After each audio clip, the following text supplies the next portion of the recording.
bed spaces at this particular facility. And even as we arrived here, we had been told that this particular health facility had been closed down because basically these days people do not come to this particular area. So what we are witnessing here is just locked gates, and inside we just were able to see security apparatus within the area who told us that the nurses had, or rather the medical staff who are stationed here had closed shop by 3 p.m. this afternoon because no clients are coming in because of the biting nurses strike. So as it is, most of the offices have been closed. In fact, in this particular institution, every office has been closed. We've not been able to see any person or any patient who has been coming to this facility, and the security people here tell us it has been a norm for the last 79 days since the strike began on the 5th of June 2017. So as it is,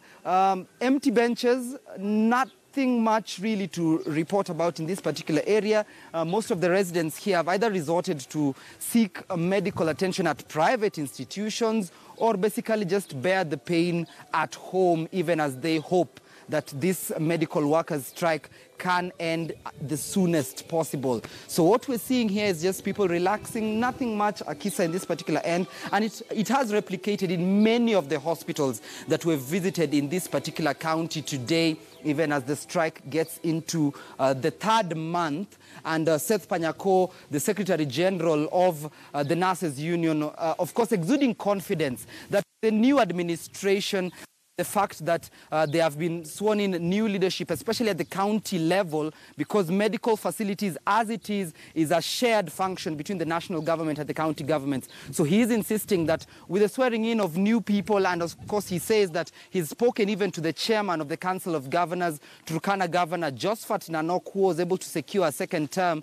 that this time round they can be able to sit down and iron out the best way possible to end this stalemate, even as they continue to agitate for what they believe is rightfully theirs. So as it is, the union has remained adamant that they are going to be sticking to their collective bargaining agreement, or at least what they term as a collective bargaining agreement. We saw earlier on the Council of Governors had dismissed that document as being legitimate. But Akisa, not forgetting the fact that there have also been internal wrangles within the Kenya National Union of Nurses within itself. Remember, when this strike began, there had been a rift right down the middle between a faction that was then supporting who was then the national chairman, John B., and another faction that was supporting the Secretary General, Seth Panyako. Panyako assures us that those rifts have since been mended. There's no internal dispute within the Nurses Union, and that within the next couple of days they can be able to sit down with the county government and ensure that this crisis